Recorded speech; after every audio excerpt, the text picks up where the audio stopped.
Good morning, you guys. I'm Angela Hughes, the luxury travel entrepreneur, and it's 2022, and we're starting our new series here in the Luxury Travel University. And today I am kicking it off with travel advisor mentorships. And I've invited Valerie Silas on my show today. I think she's amazing. Why don't you introduce yourself? Hi, I'm Valerie Silas. I've been in the travel industry probably 18 years, 10 of it as a flight attendant and 8 years as a travel advisor. And I could not be more excited about the career that I'm now in. Okay, well, we ended up meeting when I was speaking in Costa Rica at a conference, and you were just so fun in the audience and so alive, and people are just drawn to you. And that's why I wanted to have you on the show today, because you just exhilarate so much passion. So let's talk about that for a minute, how you got your start and why you're in the business, because you've had several different careers down the road. Yes, I have. Luckily, every career that I've had, I've absolutely loved, which is definitely a bonus. But the flight attendant, I just kind of stumbled on for about 10 years, loved it. It was during 9/11. So we experienced a lot of ups and downs, as I'm sure the travel industry did as well. But it has been amazing to be in the travel industry, and it is truly my passion, and I love to be a part of it. So right now, where are you located at? I know you're in Florida right now, kind of wintering, and we've got sweaters on here because it's cold, people. I'm actually in Venice, Florida right now, wintering, but I am from Michigan. So we are used to cold weather. Everybody wants to be warm in the winter. Okay, and it looks like we've got people watching from Nairobi, Kenya right now. We've got people in Costa Rica. We've got someone in Sebastian, Florida. They're starting to come on. Let's talk about passion for a minute, because you're a passionate person. What can you tell us about that that might inspire some of our viewers? And especially because you came into the travel advisory side later. I mean, you'd been a flight attendant, you'd been in the fitness world and so forth. So you weren't necessarily like thinking, I'm going to grow up and be a travel advisor. You're right. I didn't know that I would be, but I would tell you when I was probably 5 or 6 years old, I would lay out in my grass and stare up at the sky and watch the planes go over. And I remember dreaming that maybe someday I could be in one of those planes. So I'd say my passion started young, though I had some detours. I was a hairstylist for 20 years. I was in the fitness industry and Yeah. flight attendant. So yeah, I've kind of been all over the place, but I would tell you that if I could do it over again, I would have been a travel agent from day one, because I would love to have experienced all the things that I see the experienced travel advisors have experienced. Yeah, it's so amazing. So many people tell me in my private consulting business that they wish they would have started earlier. Yeah. Why do you think people don't make the jump earlier? I think for me, I thought you had to go to a travel school and you had to be accepted. I didn't know that you didn't actually even have to have experience. Yeah, So well, okay. So actually, because we are older, that is the truth. When I got started, you actually did go into a formal education to get into the business. It wasn't as easy to enter in as you can get into it now. Right now, we have no barriers to entrance, so it's the wild, wild west. But back in our day, yes, you did have to have an education. So yeah, I can see that being a stumbling block for you back then. Let's talk a little bit about just what you think about passion. Like, what do you feel like advisors need to be really successful? okay, I think the most important thing and is excitement for what you do. It isn't just a job. It is truly a sharing your excitement and getting people excited that want to travel.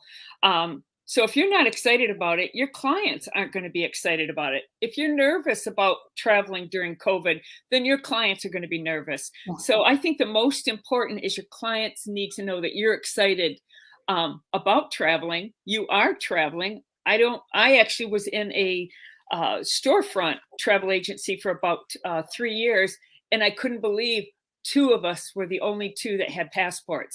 I don't know how you self travel and not have a passport. So definitely travel if you're not able to physically travel because you don't, maybe have the funds at this time, you're just starting out, then do webinars. Webinars create passion. And I think the more passion you have about what you're doing, the more successful that you're going to be. Okay, that is such a great tip. If you can't travel right now, do webinars, people. Get excited, get involved. I feel like I feel like social media has really driven the travel industry the last 10 years. In fact, 2 years ago, when I was lecturing at a university, I was doing a lecture on how Instagram has fueled travel. Young people used to not go to the Maldives and Greece and Peru. Those were things that you did when you were like 50 and had money. Now Instagram really fuels so many things that we do, so many photographs, visuals, everything. Tell me what you love. What's your favorite places, and how did you decide on that? My favorite places to as a Let's go favorite places to travel, and then your favorite places to sell. Oh, my favorite places to travel. And now remember, I also was a flight attendant, so I traveled then too. So I loved Paris. Absolutely loved Paris. I am a beach nut, so there isn't a place in the Caribbean that I honestly don't love. I fell in love with Costa Rica in September. All of the different options and places to, it really fits everybody. So if half the people in your group want adventure and half of you want beach, that takes care of that. The essence of Costa Rica was an amazing experience that I had. And in fact, that's where I met you. But my favorite in the Caribbean, probably St. Lucia and Barbados. I love the Southern Caribbean. And I still am a very big Cancun fan. Every time I go to Cancun, I go to a different area and it's a new experience. And I have gone several times. And each time I feel like I've come back and experienced something different. I have to agree with you too. I mean, there are so many great resorts around the world, but I feel like Cancun has just a plethora of amazing resorts. I end up going there quite a bit too. And I'm always super shocked when people say they don't want to go to Mexico because it's Mexico. And I'm like, some of the best resorts, some of the bluest water. It's easy, it's quick. Okay, you come into the travel industry. How do you decide what you're going to sell? Now, we were talking weather, had a lot to play with it, where you're at. But how did you decide, like, I'm going to focus on what you focus on, and tell the audience what you focus on? Okay. I think when they say you need to find your niche is what your passion is, what you love. I love the beach. I want to go experience every beach on this earth. And so I think I started right off the bat with what I personally love. And I knew that I would be able to put all my passion into it. So I started out with the Caribbean and Mexico.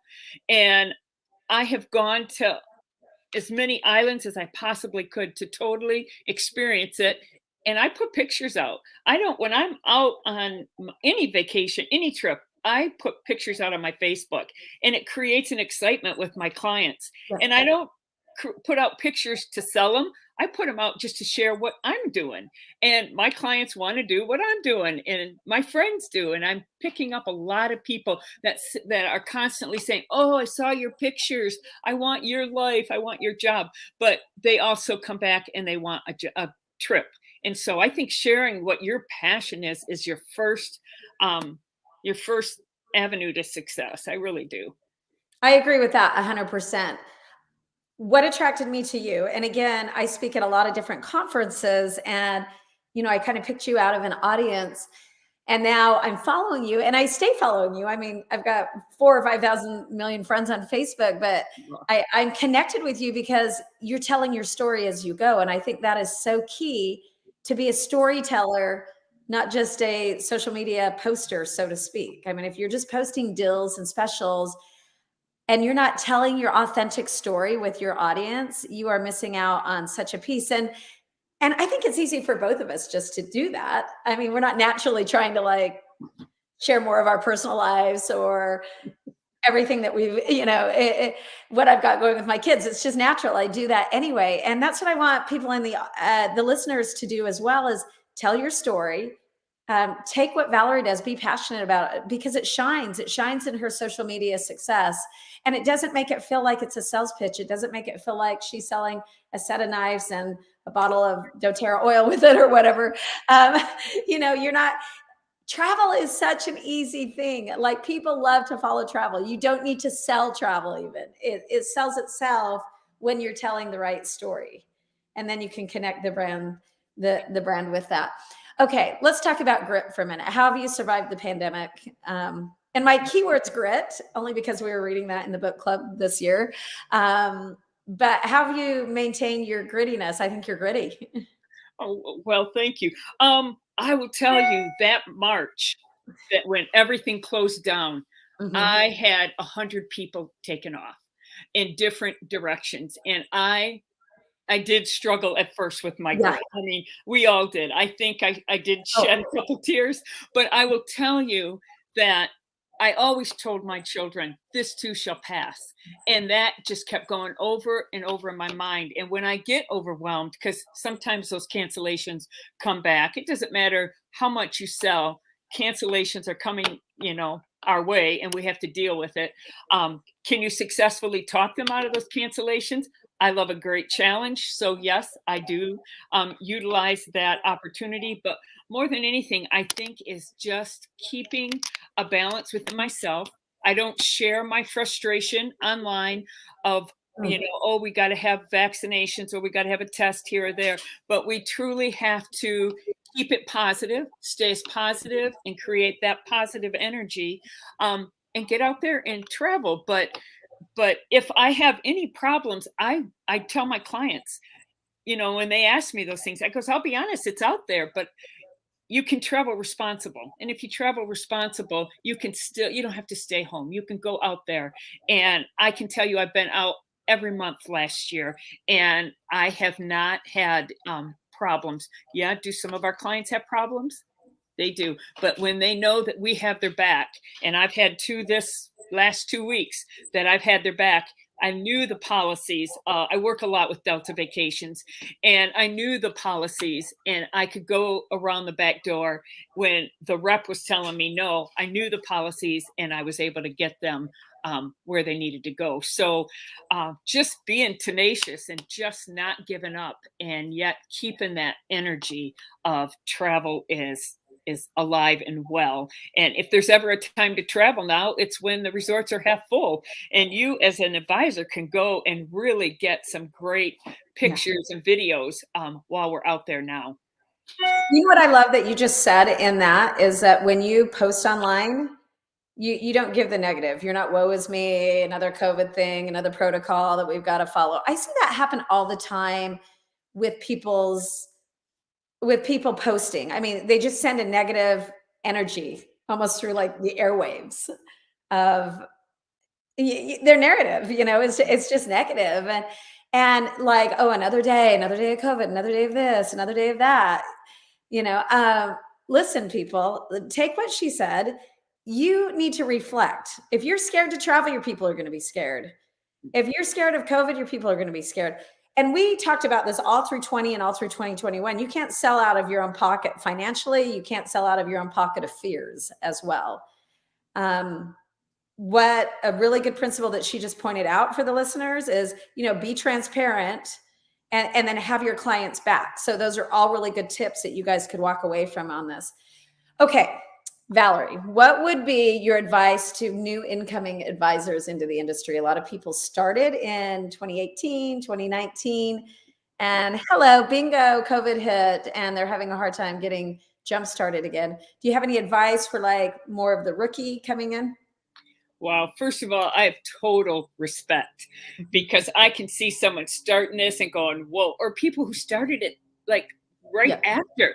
I'm totally have great respect. My advice would be get on some FAMs if at all possible. If you can't get on a FAM, try to get on an agent rate. Yes, there is agent rates at almost every resort. And if you don't know about it, let us agents know, and we'll send you to different places and tell you the deals that you can get. So definitely get out there. Webinar, you cannot train yourself enough. And here's the crazy thing. I always get entertained by this. A client will ask me a question. I have no idea what that answer is. Google. Google gives you answers. If you want to know what the 10 best resorts are in the South Pacific because you've never been, Google tells you that. And then take those and read comments that people have made. It's amazing how you're going to look pretty smart, and it was all Google that they could have done themselves. I'm quite entertained by that. I love Google. No, I don't work for Google, but I could. I mean, I'm thinking that you could work for Google. That was a really good pitch for them. But I actually feel the same way. I'll have people text me and, ask me such basic questions. And I'm like, oh my gosh, it took more time to text me. You could have found the answer.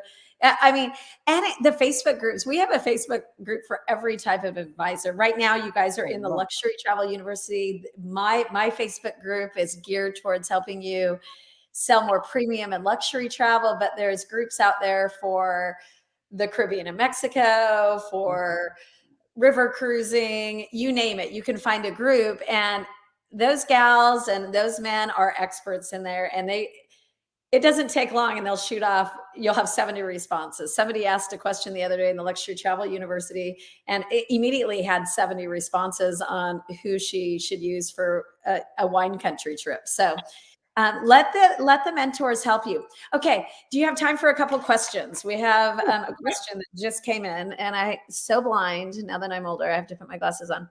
With the advancement of technology and now more than ever, empowering people to be able to plan their own trips, how do you think travel advisors should leverage the human touch and upskill or reskill in order to meet the ever-changing traveler trends and demands? That's a good question. What do you think?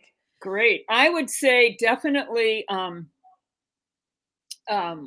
you have to sell your value. If you are not showing the value, and I get this asked all the time, everybody wants a deal. I tell my clients I like a deal as well, but you definitely you need to sell your value. And I start right out. I'll share an example of someone who got stuck in a hurricane, and how right next to him, they were in Turks and Caicos, and right next to him was somebody who did not use a travel advisor, and she was using me, and she was actually on the phone with me at the time, and she goes, this guy cannot get through at all. She goes, I can't believe you got us on the next flight out. I said, we have backdoor numbers to get through. And I don't share that I wait 5 hours online sometimes, but but I do share with my clients that I'm there before, during, and after your travel. And you can't do that with Costco. I had so many people that got messed over because they did travel on their own and they didn't get their money back. I was actually able to successfully get money back for people who didn't have insurance. So I just share my value as a travel agent, no matter what. Because the young kids, it's kind of generational. It's kind of funny, because I truly see that the generation now that is successful financially coming up, they just want to give you your money. They don't want to deal with the hassle anymore, even though they're very tech savvy. They just say, please just book it. It's too exhausting. They might start out trying, but I end up getting it. And so it's just truly being prompt. When somebody asks for a quote, you give them a quote within 24 hours. If you're not, you need to make sure they know why you're not, and that that you will get to them. But if someone asks for a quote, they have a quote that day, and sometimes within an hour, because I've learned the resorts, and now I can quote right away from my experience of being out there. So I really believe read an email, respond to an email. That creates value as well. Yeah, quick turnaround is so important, you guys. When I see advisors take days to respond, as many touch points as you can have with a client is just so critical. And so the minute you get that, there's so many reports that show if you don't respond in 30 minutes, they probably will go on the line. And so that doesn't mean you need to respond with like the entire quote. You can be like, hey, we're working on this. And I always start out with, let's schedule a really quick 10-minute call to show my value, to present my fees, et cetera. And then I'm kind of buying into that relationship right there. I'm investing in that relationship. I used to be the one that was just texting and emailing and just trying to produce as fast as I could and not really having that human feature. And I've totally had to retrain myself to rethink how I'm going to approach the client, because this is a human relationship. And if you want long-term clients, you need to have invested human touch time with them. not just texting, not just responding. Those are the people that are going to drop off the quickest. Okay. Then if it takes a little bit, I mean, I work in destinations where sometimes a quote can take a week or two, in the Africas, in the Maldives, in the Tahitis even. But as long as that client knows, like, hey, we're still working on it. We've heard from them, da, da, da. You know, you just don't take 5 days to respond, not even 3 days. You just let that client have that touch point constantly. Quick text, hey, we're still working on it. Just wanted to give you an FYI. It's so they feel like you're on it. Okay. We have one more question. We've got a couple more questions. Okay. I am sure this is a pretty broad-ended question, but as a newbie who started right before the pandemic, I'm struggling with ways to market my business. What advice do you have? I feel like that is a really common thought. A lot of people are struggling with. What do you say, Valerie? I say spend less time marketing and more time creating relationships. The more relationships that you create, the more you're going to draw people to you. So I guess if you really want an inexpensive way to market, anytime you have a bill, throw your business card in it. Anytime you're at a restaurant with your tip, throw your business card on it. So for marketing, that's just, and if you had a great relationship with that, I had this just happen to me. I bought some furniture, had a great relationship with the person I bought my sofa from, and I gave her my card and she called me back for a trip. So I think creating relationships definitely will help you market yourself. That's the bottom line, I believe, is market yourself and the rest will come to you. And of course, if you're on webinars and you got excited about seeing a webinar destination, share that. Share it on Facebook. I'll post a picture. I got really excited looking at a webinar in Greece. And so I put a picture out of Greece and I said, this is so exciting. I've got new resorts that I've seen. And if you're interested, let me know. And it creates energy. Okay. In our last few minutes here, let's play a little game. Who's your, no, this is going to make all my vendors mad. I've got 11,000 people who follow me. Tell me, okay, your favorite vendors. Let's do top 3, like your favorite companies that you like to work with. Delta Vacations, Pleasant Holiday, and if I were to say cruise line, I would say Princess Cruise Line. Okay, so all good vendors to work with. And in addition to Pleasant Holidays, they're with Journeys, and Journeys is probably one of my favorite companies. Yes. Okay, destinations. What would you say are your top 3 destinations that you personally love? Paris, Europe. I have not been to Italy, but it excites me and it will be in my future. Okay, Valerie, I'm putting you right now on our fam coming up. We've got 2 fams that we're announcing next week, you guys. Italy fascinates me. And I can tell you, any place in the Southern Caribbean excites me. Okay. Okay. Final thoughts, because we're winding down here. How could you wrap it up? What advice would you give the travel world? You've got the platform, you've got the stage right now. Make it good. Find your passion and sell it. And I don't mean, of course, travel is your passion or you wouldn't be here, but what part of passion, what part of the travel do you love? Do you love seeing your clients excited and happy? When I share that with my clients, I say, I book your travel as if I'm going on it with you. They love that connection. So I think more than anything is staying positive.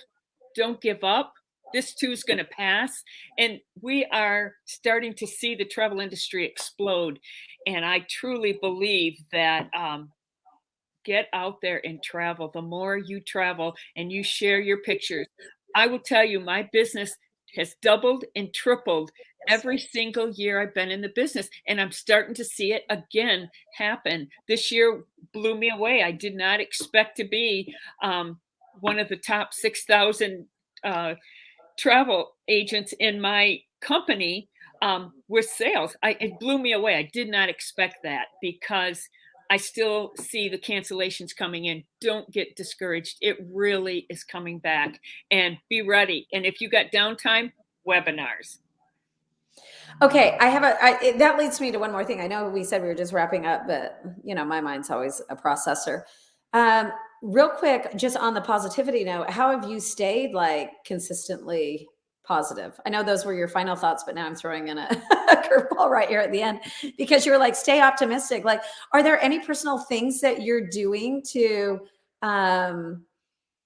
you know, I think consistency in our human daily plan is key. I mean, is there any, I know you're an exerciser. What are just some things that you do to stay positive? I would truly say that I don't allow negative feelings to last. If they happen, I just try to stop it and nip it in the bud and try to um like go somewhere that makes me feel happy, even if I'm not out on property somewhere touring. I love to tour resorts, so that's an excitement for me. But I'll just go to my zen place when I'm overwhelmed. Find whatever that is for you. Mhm, For mhm. me, it's just visually seeing water. Thankfully, I live near water, and right from my office, I see water. So sometimes I may be overwhelmed at work, and I'll just put everything down and just look out at the water and just have my moment. So um, don't allow yourself to stay overwhelmed, and know every day is a new day. And when you get up, you can start thinking fresh again. If you feel like it's sucking you in, get in touch with another travel advisor that can encourage you. And we have groups. Every time I go on FAMs, I meet other people, and we have groups that we encourage each other. And when we're down, the other one will put it out there, hey, I'm really struggling today. And we all jump in and try to encourage. So I think using each other to encourage us, and then have some moments where you just have your place of peace. If it's the mountains or skiing or whatever it is you do, do that. Yeah, yeah.